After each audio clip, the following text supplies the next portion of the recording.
Hello, and it is that time of the week already. It is Monday afternoon as we are recording this. I am joined with Chris. It is time for your National League Natter Matchday 14 review, and for both of us have both had polar opposite weekends, I guess, right? That's probably fair to say, and we'll get onto that as the show progresses. But Chris, how are you? How are you feeling? How is your Monday going? And how did you see the action across the division in general? Yeah, I'm good, mate. I hope everyone's all right listening. Yeah, it was an interesting week on the football side, but overall had a nice weekend. And yeah, so many goals, which, not really a shock anymore in the National I League, mean, but looking forward to getting into it. we worked out, didn't we, just before on off camera that there was 39 goals this game week alone, which is like 3.25 goals a game, which is ridiculous, really. Crazy, crazy. So yeah, let's without wasting much more time, I'm gonna let you get the pain out the way early doors, and you're gonna touch upon the Barnet Solihull game for me, please. Yeah, well, I've been looking forward to talking about this for a couple days. But first thing I said to my dad, because my dad came to the game, he said I had to say this on the podcast. So shout out to the burger guy at Solihull because I was getting a bacon burger, yeah. And he said to me, "Oh, I've only got one bacon. I'll give you a discount." So he gave me the bacon for free. So that's the only thing I'm going to say about that scenario, and I'll get that out of the way straight away. Onto the football Okay. side, we started really well. Kabamba scored after I think about 15, 20 minutes, and look, we started really positive. You think maybe we can kick on, but it just didn't go like that. Tavares came off injured, and yeah, Joe Kizzy came on, and look, to be fair, he was quite poor when he came on, and yeah, a really disappointing day. Two goals conceded in 2 minutes, and then going into the second half, we're 2-1 down, kind of chasing it a bit, and we just get countered. We got countered so easily. Bowen When scoring out.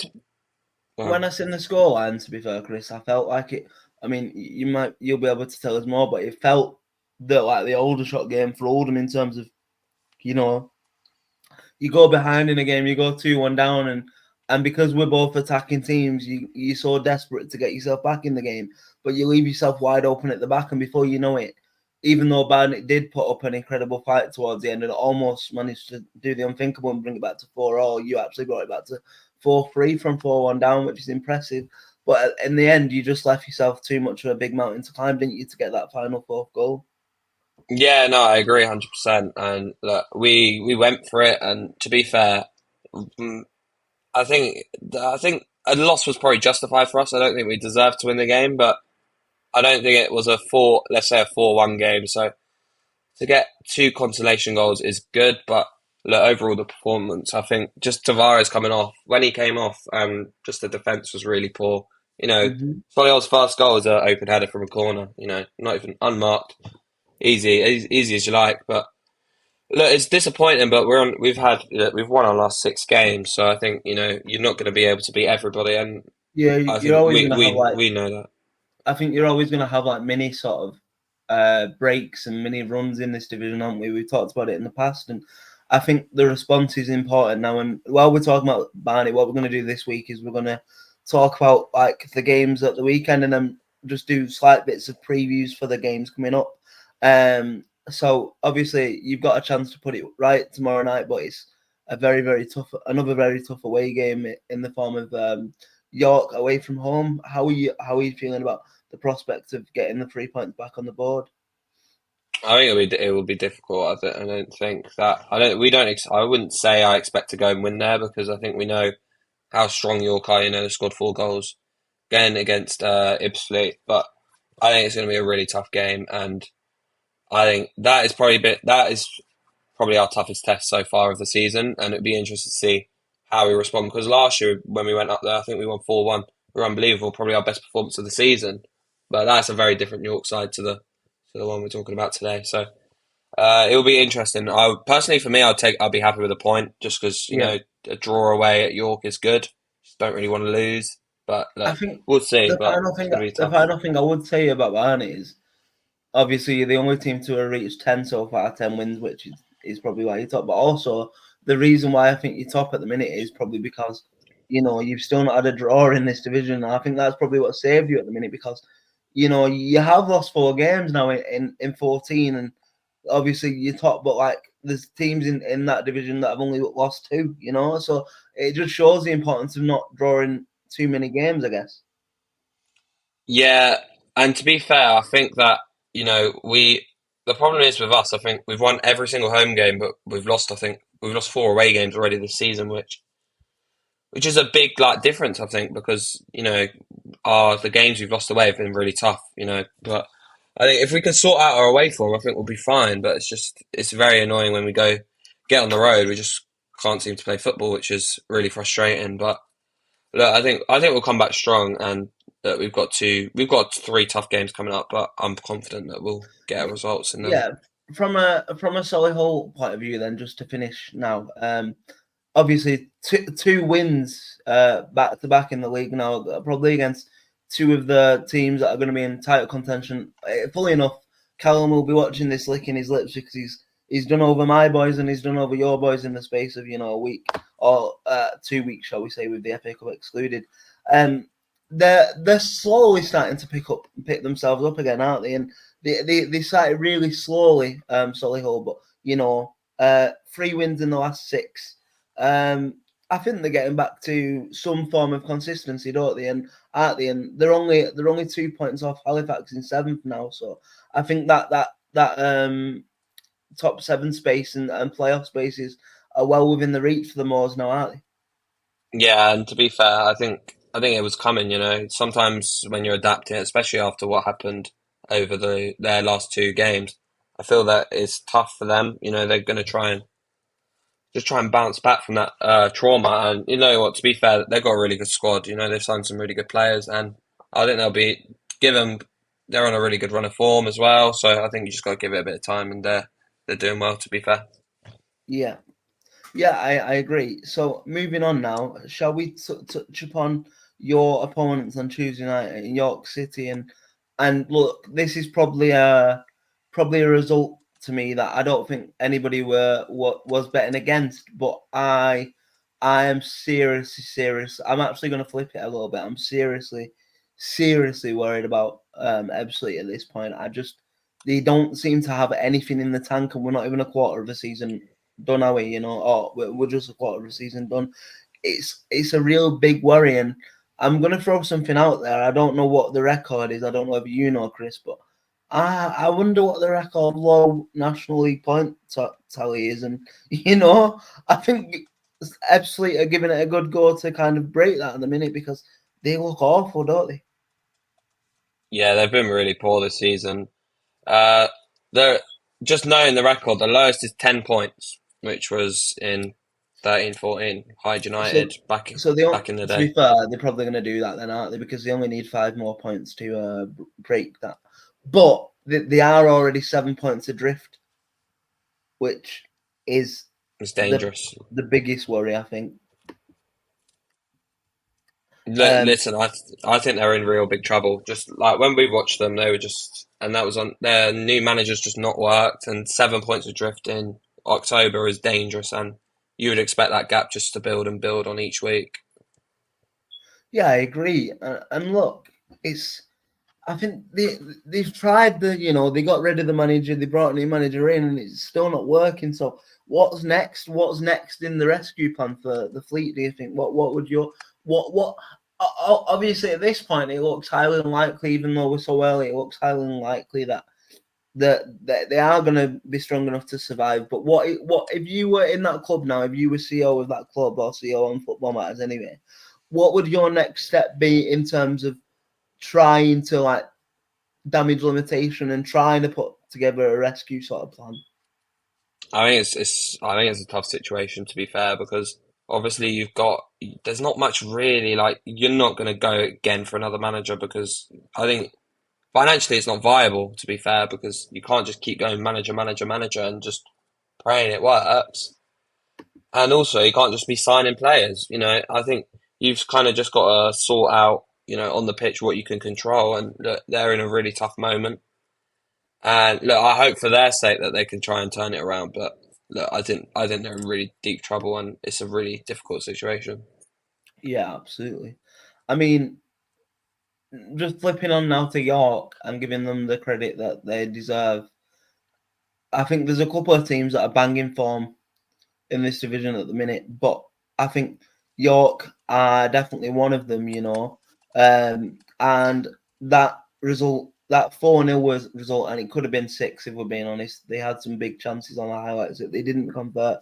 They look very, very good, but it means no defeat in 6 now for York. 3 wins, 3 draws, and only 1 loss this season. And look, I don't. I expected York to be in and around the promotion contention. Like we said, if they could sort out the off the field issues, which they seem to have done so far, I think they were always going to have the squad and the finances to compete.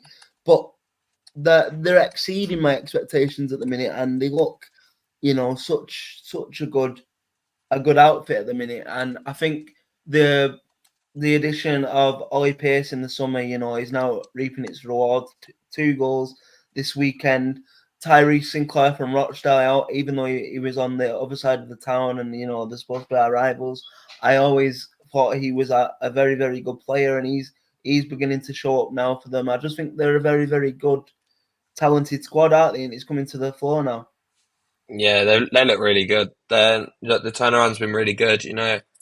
Adam Hesselwood, he's done such a brilliant job there, and the signings that they've made, they've got the investment and they've got a really good manager who's, he's been really strong so far this season. So, look, I think they look really strong, and we've said it before, if they can sort out, if the owners sort of stick to owning and not on the football side, they'll do really well, and that's, to be fair, that's what they've done. So, York, I think, will be up there by, the end of the year for sure. Absolutely. And then just to flip it a bit, do you just want to tell us, first of all, who Ebbsfleet have got tomorrow night and how you think they'll get on? And then from a York perspective, how do you think they'll be looking at the Barnet game tomorrow? To be fair, I think for York, I think York are probably going to be the more positive side. Obviously, they're at home, and I feel that it's a really big opportunity for them to sort of get away, try and actually go top. If they win, they can go top. And it's a massive game at the top of the table. Like there's no question about it, and I think they'll be relishing the opportunity maybe more than us. I don't know, maybe, but for Ebbsfleet, they've got a tough one. Forest Green away on Tuesday night. It doesn't really get tougher for them. York and Forest Green back to back. So look, I think most people would expect Forest Green to be taking the 3 points, but strange things have happened in football.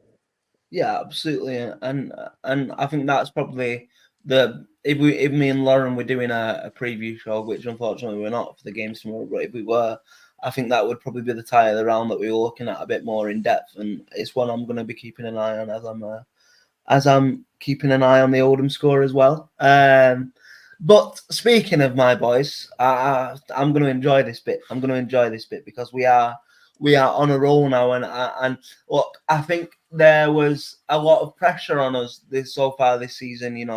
Like with the Chesterfields, with the Wrexhams, with the Notts Counties going, this league was always going to be a more sort of open league, but a lot of people put it on Oldham and Barnet to be the one, leading the pack. And even though Oldham aren't leading the pack in the league yet as such, like we are only in 5th, I think we are beginning to show that we are probably one of the most informed, most consistent, most dangerous sides in this division now.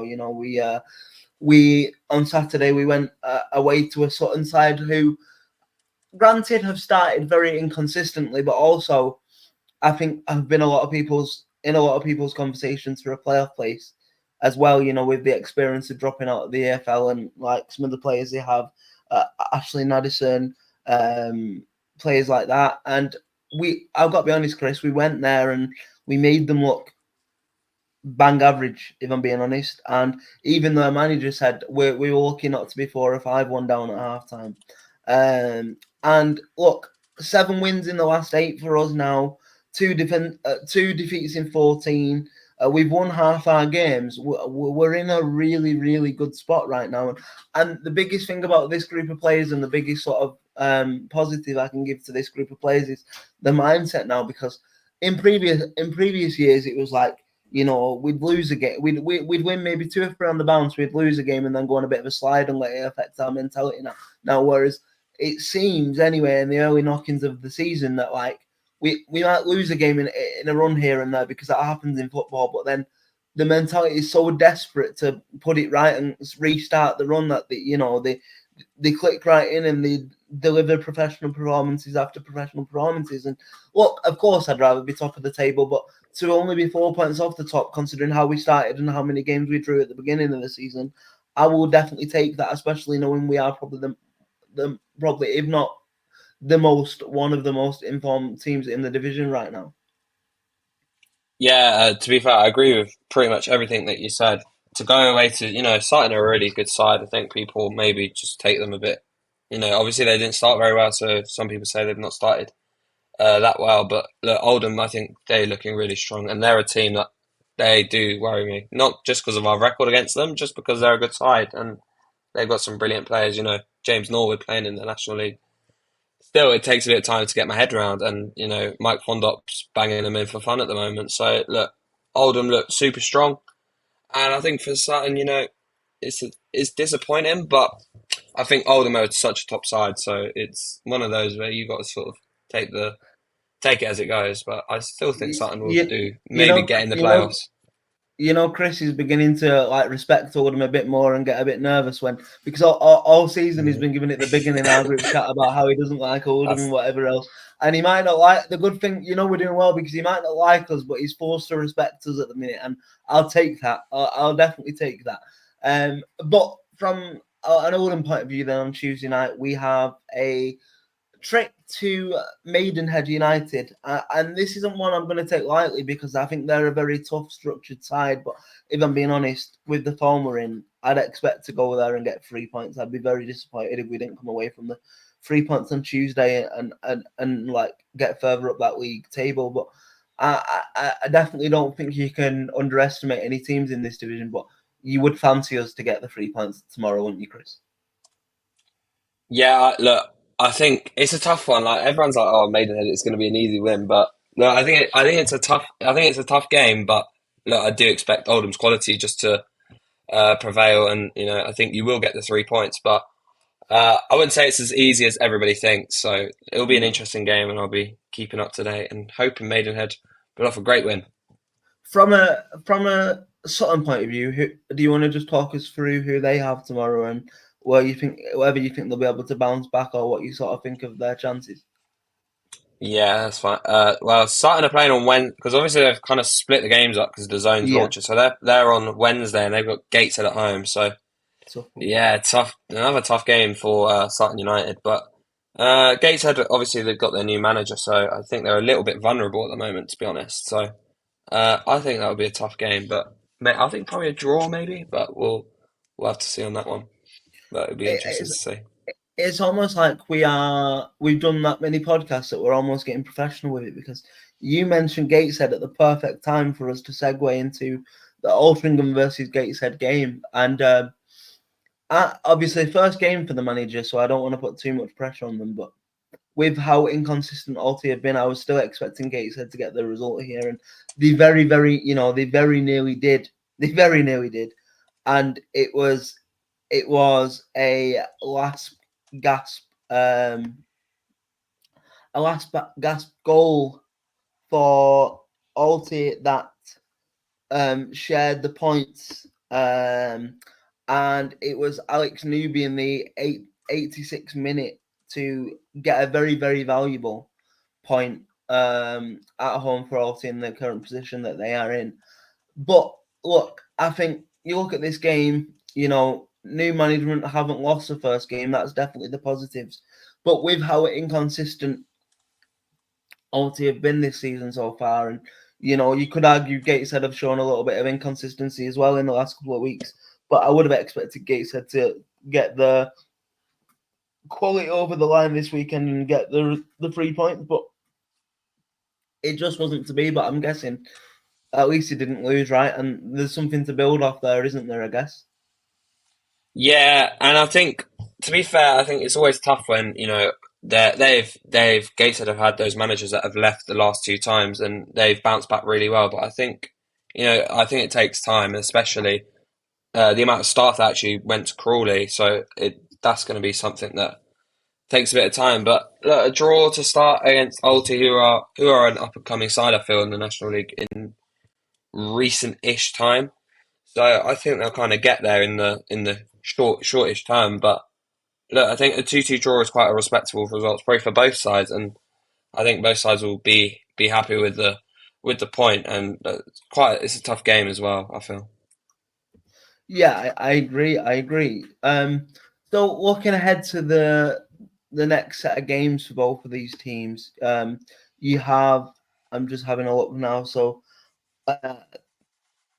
so am I right? Both of these teams play on the Wednesday, don't they? So Altrincham are at home to Hartlepool United, and if I'm being honest with how Hartlepool have started this season, and there's beginning to struggle a little bit, and whatever else, I do fancy Alty to get the 3 points here, if I'm being honest. And then Gateshead have the tough away game of Sutton United, and although I expect, I don't know whether I can call that one actually, because I expect a response from Sutton.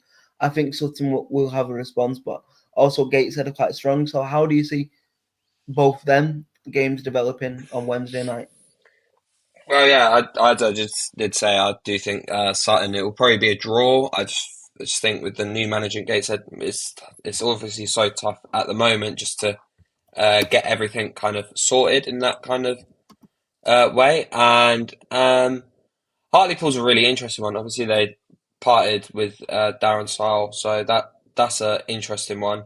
And they've got a temporary manager, so it'd be interesting to see who they get. But I do think Altrincham will win that game. Just I think Hartlepool are in a really difficult moment at the moment, and they're just struggling, which I don't think any of us really expected. We all thought they'd be on that top end of the playoffs, but it's just not happened how we all expected. So I think it'll be interesting to see what happens with them.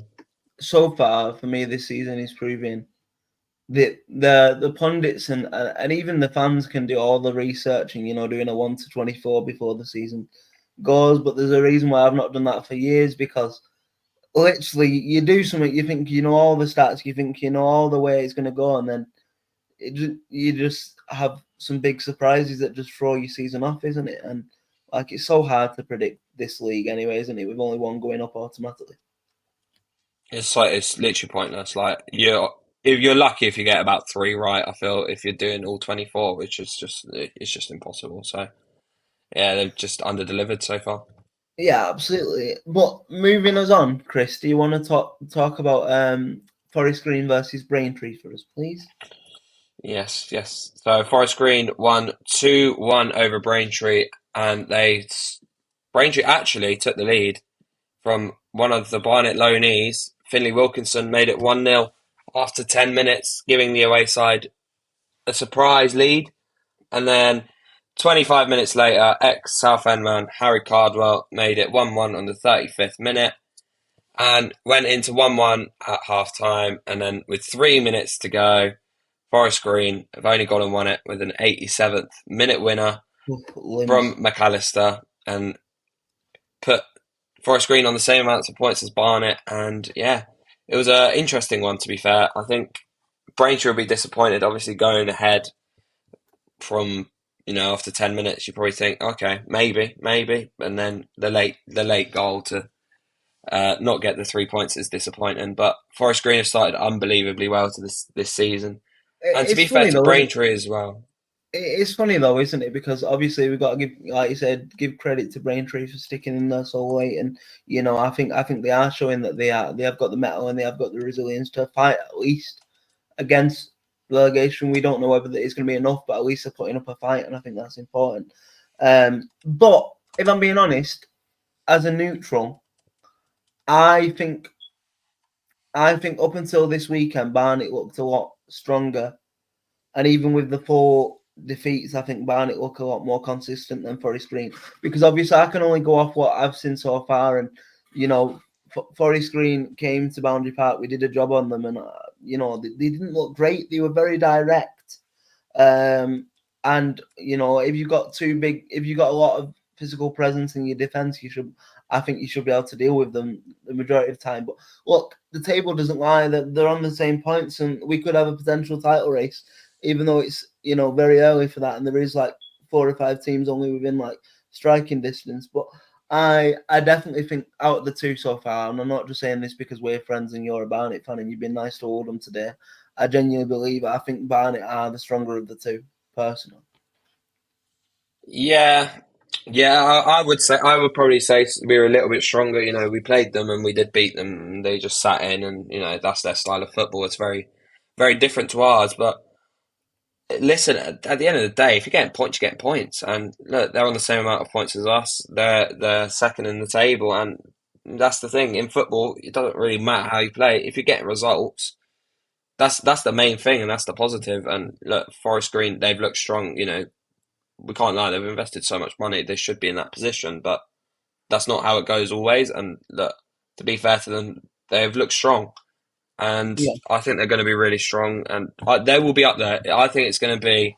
I think you're going to have 4 in a title race: Barnet, York, Forest Green, and Oldham, But nice. we'll have to see. Do me a favour. Do me a favour. We might just cut that bit out because I like the idea of. I seen Callum did a tweet about Oldham flying this weekend, and for all that, there's a part of me that really likes the sort of adoration and praise, and I think we deserve it. I also like the idea of going under the radar a little bit and being off people's opinions, because then we can just go about our business. So for as long as people keep talking us up in that manner, I'm scared that it's all going to crumble. So we'll see. But just looking ahead to Tuesday and Wednesday fixtures, then. So for Forest Green, they have a home tie, like we just spoke about, against Ebbsfleet. You'd expect them to handle that pretty comfortably. And for Braintree, they play on a Wednesday, and Braintree play Wealdstone away from home. And look, I think that's fair to say at this point, right? That is probably your first relegation 6-pointer of the season, right? But having said that, from what we've seen of Wealdstone so far, and I'm really sorry, Adam, friend of the podcast, we love you, but I've got to call it as I see it. I would expect Braintree to get the points there if one of the two teams were to get the points, but I wonder whether that game will be a bit more of a chess match and maybe that'll end in a draw. What are your thoughts on both of them games, really? Yeah, I think as we said, I think Forest Green against Ebbsfleet, I think that would be quite a convincing win. You'd like to think that they'd be able to get the job done in that game, and then Wealdstone Braintree, that is a 6-pointer. I think. Sorry, I think for Braintree it's more important because for Wealdstone, sorry, it's more important because if they win that game, it's massive confidence boost, and it's just that momentum they kind of need. They really need to kick on, or they're going to be in a similar position to Ebbsfleet. But for Braintree, I think Braintree will win the game. I think they've got a lot of quality. Obviously, they've got a couple of our players on loan, and I think that should power them through. But for Wealdstone, it's huge. No denying how massive that game is going to be. So it'll be interesting to see how that one goes. Yeah, absolutely. So moving on now, and I don't know whether any of our viewers and listeners watched this game because it was a half free. It was past the 3 o'clock restriction. So if you did watch it, you could have watched it on the National League TV. If you wanted a bit of National League football fix for the weekend, it was Rochdale at home to Southend. And I just need to get a couple of things off my chest here, and like I'm saying it, I see it right, and I'm sorry if people from that broadcast team listen to this podcast, but I just need to say it. I've noticed this when Oldham play there as well. Yeah, they seem to jinx the teams that they speak about. So before the game, it almost felt like they were speaking about Southend like they were some sort of, minor team that haven't got a chance against Rochdale. They were talking up about how Rochdale have been on such a good run and there's such this. I mean, Aaron McQueen live on a broadcast called Jim McNulty the National League Pep Guardiola, and I think that says it all for me, Chris. I mean, I'm not trying to discredit the job Jim McNulty's done at Rochdale for 1 second. But also, yes, Southend are in a tough spot, but Southend United are a massive fucking team in this division. You know what I mean? They deserve respect. They should command respect for the level, for the, like, you know, for the history of the team and whatever else. And I just didn't feel that from the broadcast. And as always happens, when they big up one team, the complete opposite result happens. And Rochdale were really, really poor. I mean, I managed to watch this game, and you know the passing was too like they carried on the play style, to be fair, but it was too static, it was too backwards, it was too sideways. The fans were getting very aggrieved. And look, Southend scored right on the stroke of half time in the 45th plus 3, I think it was. And it was a bit of a scrappy goal, but Southend won't care. And then they came out second half, did the most professional job, parked 10 men behind the ball, but got the job done. And look, from a Southend persuasion, they backed up the FA Cup win, which I think was big and important from them, with a league win, and hopefully alleviate a bit of that pressure on Kevin Mayer, probably a bit of that unfair pressure on Kevin Mayer. But from a Rochdale point of view now, it's, you know, it's 4 losses this season now, and it seems like the 3 losses we've had so far have been against teams either above them or in the same sort of space, that the playoff spaces around them. So we could have argued that they were, you know, maybe they weren't on that level, or maybe it was a little bit of a false pretense. But this one, I think, will hurt Jim McNulty's side a bit more, because they had the majority of the ball. They just didn't do enough dynamically with the ball, and they got hit. But I just feel like that's the end of my rant, really. And I just feel like people probably should respect Southend a bit more than they do, just because of maybe where they are in the league right now. Yeah, and look, to be fair, I think Southend really needed like a big result. And look, to be fair to them, you know, I think Rochdale, I think they're a good side. You know, I do think they're a danger. They've got some really good players, and they've started the season, I think, quite strongly. And look, you know what? They're in the playoffs, and rightfully so. You know, they're only 6 points off the top, and I think that just tells us, you know, even 4 defeats. You know, I know Barnet have 4 defeats, but it's still, the league is still really close at this early stage. But it's I think it's tough though, because as you said, you know, Rochdale, they're in a weird, I think, moment. They started really strongly, and but since then they've kind of a little bit of a drop. You know, they had the loss to Solihull a couple of weeks ago at home, and another loss at home. So maybe that's something that they need to improve on in the home form. But for I mean, Southend, brilliant. sorry, the only thing I would say in between that, they had a very, very commanding FA Cup win, you know, 4-1 away to Fylde. So they're obviously a good side, Rochdale. I just think sometimes it's a mentality thing about, you know, either playing teams. It seems like us last year, where we could beat the middle of the road teams quite comfortably, but teams below us, we'd struggle against, and that seems the sort of thing that they're going through. But the opposite of that, where it's more teams above them at the minute. But for me, I think it pains me to say, but I think Rochdale are a very good side, like you just said. And they've got to be happy with that start. You know, they've probably got the most informed striker in the league at the minute with Cairo Mitchell, even though he got dog walked by the South End defensive. I'm being honest, at weekend I forgot he was on the pitch at times, but games like that happen, I guess, and it's just about the response. So looking at the response of both of these teams now, Rochdale have the Roses Derby, we'll call it, the Lancashire versus Yorkshire Roses Derby. They're at home to Halifax on Tuesday night, which is going to be a big game, I think, because Halifax is slowly beginning to pick up that form. You know, neither of us, I would say, is fair enough to say that we've been majorly impressed with Halifax, but they are slowly beginning to pick it up again. So I think that'll be a big game for Rochdale. And then Southend also, Southend play on the Wednesday, and they're away to Aldershot Town, who as inconsistent as you like, really. So I think both of them teams will be going there expecting to be able to get the wins. Would you agree, Chris? Yeah, I would agree. To be fair, I think Halifax is probably the tougher of the two games because they've really kicked on in the last couple of weeks. And look, we played them first game of the season, and to be fair, I just think we were quite poor on the day. But look, to be fair, they've just sort of kind of kept ticking on, and look, they're in the playoffs, which I don't think a lot of people kind of thought they would be. But fair play to them. They've started the season quite well, and then Aldershot away, I think, is always a tough game because it's a that stadium. I think that really helps for the home fans. They've got I think it's the North Bank. They create always a great atmosphere, so it's always a difficult place to go. So, and Aldershot, they're in a tough moment. They're in some strange form. So, yeah, I'd probably say that Southend will maybe a draw. I would say a draw in that game. And I'd say, you know what? I'll go for a draw in both games. I'm going to be boring, but yeah, I think it'll probably be two draws. Offensive. And yeah, this is why I don't do the prediction podcast anymore.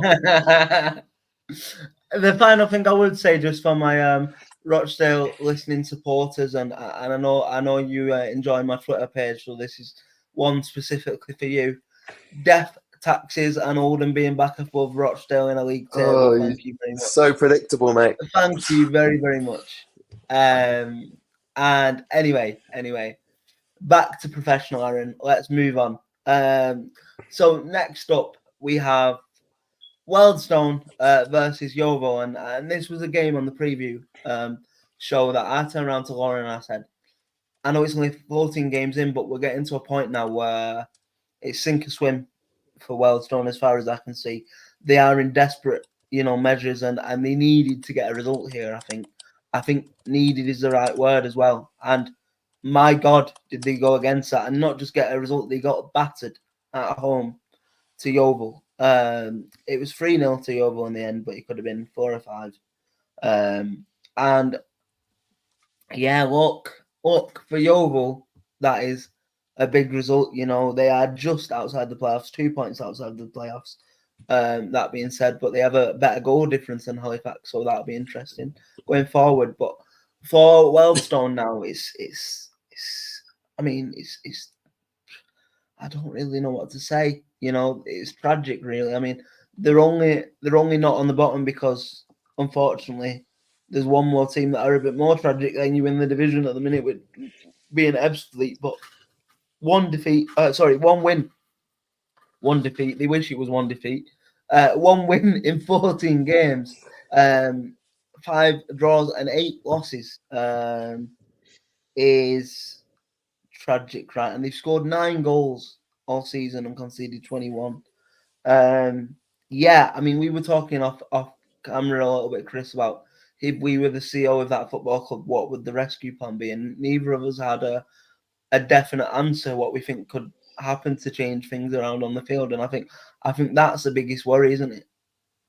Yeah, I think if when you kind of think I don't think there's really much. There's not really many positive signs. I think it's just been such a poor start to the season for Oldstone. Like they did well to stay up last season, and they didn't keep their own. They've gone to someone new, and it's just not worked. I think Wealdstone. There will probably be a manager change at Wealdstone in the next couple of weeks. I think Braintree is the game. If you can get a win, you put on 11 points. You're 2 points behind, 2 points behind Braintree, who are in 20th at the moment. So I think that's the key fixture, and then it's about kicking on. If you win a couple games, you put yourself a couple points clear. You're in a good position. But Wealdstone now really, I do worry. I do worry about that. If I was a Wealdstone fan, I would be very concerned at the moment because one win in 14 is so bad. I think what worries me now, though, is like you say, I think that game's a lot bigger, obviously, for Wealdstone than it is Braintree. And I think Braintree fans would snap my hand off for saying that at this point, but it genuinely is because they are 5 points adrift of Braintree in 20th already. So if Braintree do win that game, it's 8 points in 15 games played, which is almost unheard of, really, isn't it? It's mental. It is absolutely mental, and I think that just tells you how close the National League is, though, because you've got that gap. If you have that gap between the bottom and the top, it's not actually that big, especially that mid table. You know, Braintree, if they go on a good, they're only 10 points off the playoffs, which is a bit, Yeah, which is that gap. I think obviously as the season goes on, it's going to get bigger. But if you can go on a run, like let's say Wealdstone somehow win 3 games, they're comfortably mid table. So I think it'd be interesting, but I do think they're in big trouble. yeah, me too, me too. From a Yeovil perspective, then perfect professional away performance, and you know what, I am starting to bear the fruits of my faith, I guess, a little bit with Yeovil. I've said from week one, Yeovil are a massive side, and I know they only just got promoted to this division and they've had half times, but I said I expect more from them, and they're starting to slowly give me more, Chris. You know, they're only 2 points off that playoff place. They have they're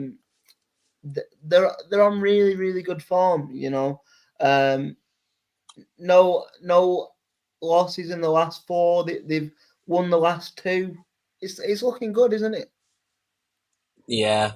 I'll give you credit because I was like, oh, Yeovil will probably finish mid-table. They've just come up from the National League South, and just have a building season, and then maybe going for it last season. But look, fair play to them. They're only 2 points off the playoffs, and they've started the season really strongly. So yeah, I think they're a good side, and look, they've got Adam Jarvis, key striker, who they signed from Torquay. I think we were linked with last season. I think in January, just as we were trying to get another striker in, but no, I think that's a great sign. I think they've got a really strong, they've got a really good team, and they're kicking on. So it'll be interesting to see in the next couple of weeks what kind of happens with that. If they are they going to be a team that sits on the edge of the playoffs, or are they going to be a team that maybe gets into the playoffs? I think for Yeovil fans, it's an exciting time. Yeah, absolutely. I agree. I agree. And moving on now. Moving on. It's time to talk about Dagenham and Redbridge versus Fylde, and I thought this game would be. I probably expected Dagenham to win it, but I thought it was going to be close. Last I know they had the big sort of defeat in the FA Cup against Rochdale, but before that they had the 5-2. Was it 5-2, 5-3, 5-2? I want to say 5-3, I think. 5-2. 5-2, Or you 5-3. saying 5-3? I thought it was 5-2, but whatever it was, anyway, they scored 5 goals and won the game comfortably. And Nick Horton was doing Nick Horton things. So you see maybe little green shoots of recovery there for Fylde, and thought, oh, okay, maybe they're going to kick on now and Kevin Phillips. But look, it wasn't to be, and they got absolutely battered away from home to a good, probably underperforming Dagenham side. I think that's where we would put Dagenham right now, right? And yeah, I think it's not been the most of convincing starts for Kevin Phillips, really, has it? Excluding that big win at home the last time out, they have lost 3 of the last 4, and I mean, they're only a point off that Braintree, but I don't know. 3 wins, 3 draws, 8 losses. Again, is not a good record, and I just think again, I think there's too much talent in there for them to struggle. But we can only say that for so long because they're not really proving us right at this point, are they, Chris? No, they're not. To be fair, and to be fair, though, I think you've got to give Kevin Phillips a little bit of time. He's not been able to make any signings, and he's come into with new players. And look, Fylde was struggling before, and I think that will happen for a little bit longer. But look, I think I think it's a great managerial appointment. I think we said it on a pod at the time. I think it would be a really good appointment. But yeah, I think for Fylde, it's just the amount of goals they can see. They conceded five against. I think it was. I don't know. I forgot who they played. 5 in that game, 4 against Rochdale, and another 4 this week. So it's like 13 goals in 3 games, which is ridiculous. Like that. That's not feasible, and that's not.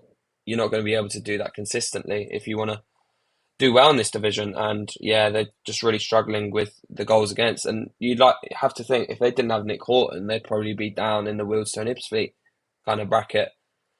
The amount of Yeah, goals he's scored he's really carrying the team. But for a Dagenham perspective, I think they're looking back to where they were a couple of seasons ago, and look, I'm happy for them because they were in a really difficult moments similar to what we had a couple of years ago, and I think they're now bearing the fruits of their labour, trusting the management team that have come in, and I think they're deserving what they've had. So fair play to Dagenham, and I think they'll do well. I think it's interesting now with Daggers because they've got talent. I mean, Dion Pereira. What sometimes I wonder what a bit like James Norwood, a bit like Nicky Kabamba, a bit like Nick Horton. You wonder what the hell are you doing at this level? And he's another one for me, and he's starting to shine again. They're only 3 points off the playoffs. At the minute, though, I think that playoff, maybe apart from Halifax, and I promise you that's not in agenda. It's just the way I see it. The rest of that them 6 teams in the playoffs look strong enough to maybe be able to hold and battle. And I don't know whether maybe anyone else can break in at the minute, but I think if someone were to break in, it would be past that Halifax in 7th personally. So maybe they can aim for that. But to be 3 points off, considering where they started, is a great run for Daggers without a doubt. So beginning to quicken up the pace a little bit because we've still got a bit more to do and we are nearly 3/4 of the way through the podcast. Do you want to take us through Tamworth Woking, please? Yes, I will. Tamworth, they've started. They've done really well. A 3-2 victory at home against Woking, and Woking's struggles continue. And Woke Tamworth went 1-0 up after 9 minutes. Right, Nathan Tishunga's goal, a free kick, made it 1-0 to the home side, and then 3 minutes before the first half finished, Thomas McGinchley added it, made it 2-0 with a low left-footed finish, making the hosts go 2-0 up at half-time. And then going into the second half, Dale Gorman free kick managed to hit the head of Max Dyche, who made it 2-1 in the 47th minute. And then Woking chasing the game, trying to get an equaliser, pushed too many men forward. And then the 90th minute, Creaney made it 3-1 to the home side, and then Dale Gorman gets a late consolation to make it 3-2 in the 97th minute. But it wasn't enough for the away side, and that puts Tamworth on 20 points after 14 games, which I think is so impressive. When we beat them 7-0, I was like, maybe I worry for this side a little bit, but to have 6 wins is just incredible. And look, they've started the season they've started really well, bar that game, and I think most people thought they'd go straight back down, but I think they're proving everybody wrong. So fair Yeah, I play have to to them. They've agree. started really well. And I think to balance that, I think the sort of the slide off for Woking, if we're being nice and we're being kind, is quite spectacular, really, isn't it? I mean, I know it was only what was it the opening 6 games? Maybe they found themselves in 4th. So I know there's been a lot more games since then, but they started so strongly, and so much so that it made us have a discussion on one of these podcasts whether we've underestimated them. And it turns out, with all due respect to Woking fans, I don't think we've underestimated them. I think maybe they were just capitalising on the other bigger teams having slower starts to the season. But I think the slide off is quite impressive, isn't it? Yeah, I think to be honest, I think they just continue what happened last season. They survived. I think it was on the last day. And that's kind of continued on. And yeah, it's I think it's a really tough moment for Woking because it doesn't look that convincing. I feel like I just think that the signings that they made they weren't the best. I think Dale Gorman. A lot of fans say I said Dale Gorman was a great signing, but he's just not playing well for them. Even though he's got a goal and an assist against Tamworth, but they're in a tough moment, and it'll be interesting to see what happens with them. But if I'm a Woking fan, I'm very worried about what's happening with them. I mean, maybe apart from Ebbsfleet and Boston. To be fair, even Ebbsfleet have got a win in the last 6. You have to look at Woking over the last 6 games, and it's got to be some of the worst form in the division, right? They've gone loss, draw, draw, loss, draw, loss. No win in the last 6. Yeah, worrying times for Woking, indeed. But moving forward, next up we are going to talk about Aldershot. Oh, actually, no. Before we do. Sorry, that's my bad. Trying to hurry through. So on Tuesday, Tamworth have a tough task of facing Yeovil at home, and then Woking play on the Wednesday away to Solihull Moors, and look, Solihull are beginning to find form, so I would expect them to get the win there. And Tamworth could cause Yeovil a surprise, and I don't really want to write them off, considering, like you say, 6 wins in 14 games is very impressive. But I would, if I was edging my bets and not trying to sit on the fence, I would expect the Hatters to get the job done away from home. Yeah, I would agree with you. I wouldn't change my predictions. I think Solihull will beat Woking. I think Woking and not Solihull and Wealdstone are in kind of similar with their managerial kind of things at the moment, because I think Woking, they're on a really bad form and they need to get a result or their manager will probably go. And I think Yeovil will probably win, but they're both two really good sides that have both come up. So it'll be interesting to see how they kind of just go together, I think. Yeah. So next up, then we are going to briefly touch upon Eastleigh versus uh, Aldershot, and I think this one kind of went against the grain a little bit. Or actually, going off form, maybe it didn't. I don't really know. I don't really know how I'm feeling about this one because Aldershot were coming into Eastleigh were coming into this game winless in the last 3, and Aldershot were also winless in the last 3. So if you were a betting man again, you would have probably put a draw on this game. But it was the shots that came away with a 2-1 victory, and I think it just shows what we talked about very early doors. You know, we did a whole sort of discussion segment on one of these podcasts about whether Ebbsfleet, sorry, why do I keep saying Ebbsfleet? Whether Eastleigh could be potential title challengers, and I would like to apologise because it seems any team that we collectively big up on this podcast seem to fall apart shortly after we do it. So yeah, but look, it's just been quite a significant fall off for Eastleigh, really. Well, I say that, but then none of us really had them down as real potential playoff contenderships anyway. So I think they were doing well up until a point, but the fall off has been disappointing. From a Aldershot point of view, I do think they are vastly underperforming this year, and I think, like we say, we spoke about numerous times on this podcast, to not replace properly Tolaj and Stokes was always going to be a tough task, and I think they're bearing the fruits of that. But look, hopefully they can use this result to drive themselves forward a little bit, can't they? Yeah, and I think Aldershot, I think the players that left in the summer was the kind of the key issue, I feel, because they had especially up front, they had quality, but I think the players that have left is probably quite disappointing, and they've not really replaced, I don't think, that well. But look, I think this is a really good win for them at home, especially against an Eastleigh side who, that we said they started the season really well, but they have dipped off a little bit in recent weeks. So yeah, but I'm quite. I think. I think they've both had kind of strange starts to the season. I think you probably expect Aldershot to be higher, and we probably expect Eastleigh to be lower.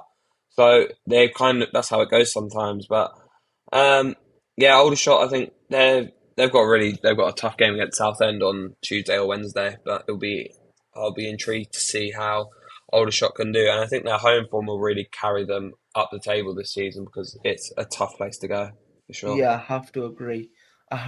So we are on to the penultimate game of the episode, and this was a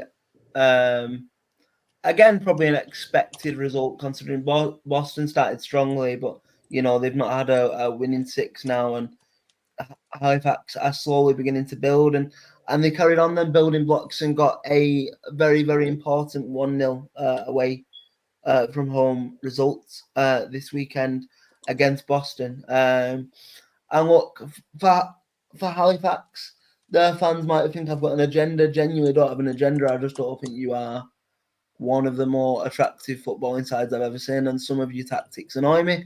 I won't lie. I said it on a podcast. At least you can't say I'm two-faced. Like, that's just my opinion.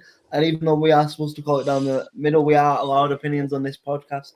So maybe that's just my viewpoint. But you can't argue with Millington and the success he's had. And I found it strange in the last couple of weeks, especially. I think it just shows, like, football fans are so fickle, doesn't it, Chris? We've had this discussion before. I'm just going to bring it up quite briefly again.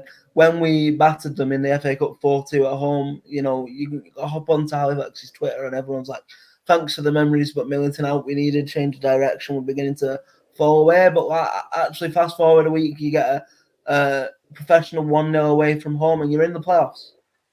So maybe Halifax fans need to temper their expectations a little bit and realise what sort of level and stature the club is at. And I'm not trying to even be rude, but you're not a massive side in this division. You know what I mean? You struggle with Gates, so how can you demand such high standards if you're not going to turn out and support your team? That's just my opinion. Like, come for me, I don't really care. Like, I enjoy it. I enjoy the Twitter beef.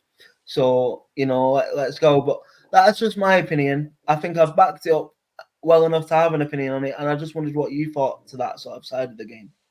Yeah, I would go with that.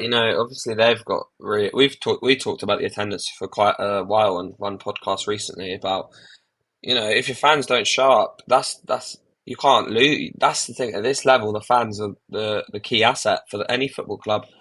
And if they're not showing up, their attendances are woeful. Considering the size of the town, the history of the football club, I think they're in a really difficult moment on that side. But to be fair, on the pitch, Halifax are doing the business. We can say, oh, we don't think about managers, but you know what, they're doing really well on the field. So I'm impressed with how they've actually done this season. To be fair, I didn't think they'd be up there. I thought they'd just this kind of drop off after a disappointing playoff campaign with the loss to Solihull. But yeah, it's a weird one. But I think Halifax, I don't think they'll stay there.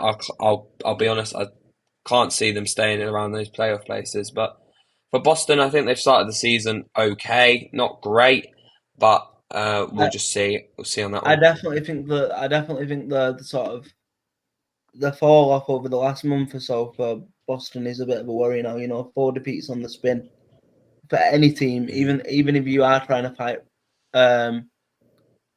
relegation and that's all it's going to be is a fight. I think that is a bit of a bit that is important to, like, stop the rot sauce and look. I'm not saying I'm overly worried for them, but they have only won 2 games all season and they've lost 9. So they've actually lost more than both Wealdstone and Fylde put together. So maybe there is a bit more of a worry there, but maybe their expectation isn't as ferocious as it might be for, say, a Fylde or a Wealdstone.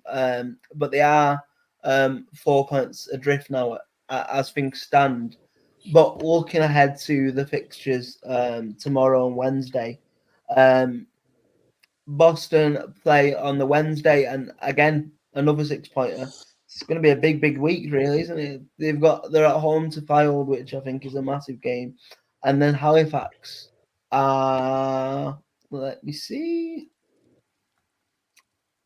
They're away to Halifax. Rochdale. Oh yeah. Like I mentioned before, the Roses derby, and again, it pains me to say it, but I think if Rochdale are as good as we think they are and had a little bit of a blip, you would expect Rochdale to get back on the winning sort of front and get the result there personally. Yeah, 100% agree. I think Rochdale will probably win, and then Boston Fylde. That is a massive game. Massive, as you said, 6-pointer, 100%. So it'll be And interesting to see what happens. yes, absolutely. I hope you're enjoying this little bit of a change of format because, as you know, we don't cover the Tuesday night games, not because we're lazy, but just because there is only a, a triple threat that hosts this podcast, and also we also have like other jobs as well as this podcast, so it just makes it easier to do it all in one. So that's why this one's a bit of a longer form, and we're doing a preview and a review together. But to finish off, before we do housekeeping, go on to the podium and do the outro, Chris, do you want to touch upon a Maidenhead versus Hartlepool for us, please? Yes, the only draw this week in the National League. Just a little fun. I have a natural act of almost giving you Avoiding draws. draws Yeah, I every know. week I because don't like. you just absolutely love to talk about a draw, don't you? Man, I love a draw. Yeah, you know what? Draws are the best thing about football. I heard. But anyway, Maidenhead drew 1-1 against Hartlepool, and they took the lead after half an hour with ex-Barnet man Sam Barrett slotting away a penalty after 31 minutes and let the hosts go into the break leading, but then in the 68th minute, substitute Adam Campbell. This goal was unbelievable. I don't know if anyone's seen it. I'm sure we've put it out on the socials, but it's a brilliant finish and makes it 1-1 with 22 minutes to play, and that is the point. And with the interim manager Lenny Lawrence taking in charge instead of What a Darren name, by Saar, the way. Lenny I, Lawrence I love an alliteration name. I don't know what it sounds is, like but there's just sounds something like a about boxer or something from back in the day, it. like.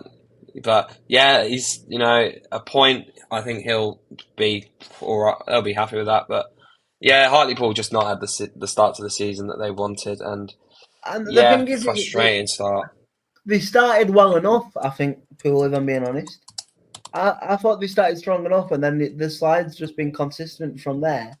But yeah, I agree. I agree. Points probably the fair result. I would say both teams would take it, but Hartlepool have to start picking up the wins sooner or later. Do you want to just brush over who both teams have got and how you think they will get on Tuesday and Wednesday? So Maidenhead are playing some small team called Oldham, so I think that will be interesting. I do think Oldham will win that game. I hope they don't, but that's a different story. And then Hartlepool will be facing Altrincham away. So yeah, I probably think Altrincham will win that game. So I'll back both home sides to get a win on against them respectively. Amazing work. So before we do the outro, you know what time of the week it is? It is podium time. Chris, are you ready? Ready as I'll ever be, mate. I am going to start, I think, with the. Actually, I would like to take the silver shot. So, do you want to take the bronze shot for us, please? A bronze shout. Okay. You know what? I'm gonna be kind to my good friend of the podcast, Mr. Callum. You know, I went to his lovely city of Birmingham. It was a very nice, but I'm gonna give bronze to Solihull's Jack Stevens as he kind of started the comeback for the mighty Moors. So I'm gonna go for Jack Stevens as the bronze shout. Okay. That's interesting. That's interesting. I like it. Um, so for the silver shout, I'm gonna go with a man that helped Tamworth with a goal and an assist in the 3-2 win against Woking. But I'm going to struggle with his pronunciation. I think is it Shukunya? Is that how we're saying it? I think that's Yeah, how Tashunga, that Tashuna. Tashunga. Yeah, we'll go for that. I'll back you Okay, on that. I'm sorry if that's wrong and you're listening. Then please get in touch to tell us how to pronounce your name. But yeah, I think the man that got the goal and assist in the game deserves a silver podium spot. And also, I would like to take the lead on gold. And You go for it, mate. and I think it's been a while since we've had an Oldham guy. I don't think we've had an Oldham player on gold all season, to be honest. And I'm going to take charge as main host of this podcast, and call me biased, but I'm going to say how it is. I believe that when a player gets man of the match from your opposition's commentary team on a game, that's when you know you've had a good game, right? And the Sutton commentary team said the player of the match in our game against Sutton was Josh Lundstrom, and people that follow the Twitter account know how much I've been raving about Josh Lundstrom over the last couple of weeks. I think, last season he really struggled with the sort of step up in the big stadium and the pressure that comes playing with for a team like Oldham. But slowly but surely, he's becoming a real sort of creative force in our team, tripping in with assist goals here and there and starting to really come out of his shell. And I think he deserves the place on the gold spot. I could have given it to Kai Payne, to be honest, as well, if I wanted to be ultra biased. Young lad just coming on a month's loan from Wigan in midfield, and he absolutely ran the pace of the game. Although Callum, quite controversially, to fit him in our team of the week yesterday, he put him in as a defender, which I didn't know that's what we could do in a team of the week. But fair enough, Very poor. That's how we're going to run it. But yeah, I would like to put Josh Lundstrom on gold if you don't have any objections, Chris. An Oldham player in gold. Shock. To be fair, I think maybe Ollie Pearce will be a bit angry, 2 goals, 1 assist, but I'll let it slide. I guess so, actually. No, we'll let it. No, you stated you got to back yourself. No, but actually, that's a good point. Point. So what I will be prepared. I will be prepared to do a trade offer here. We'll put Ollie Pearce on gold, yeah, and make Josh share the silver. Okay, but I think that's a good proposition. Okay, that's what we're going to do then. Perfect. So, unless Chris has got anything else to say. No, that's all from me. Just check out the podcast. Make sure you comment in on everything. Follow the socials as well. Callum does a great job getting loads of clips out, highlights, and he does a really good job. So definitely check that out for your when you don't hear our voices.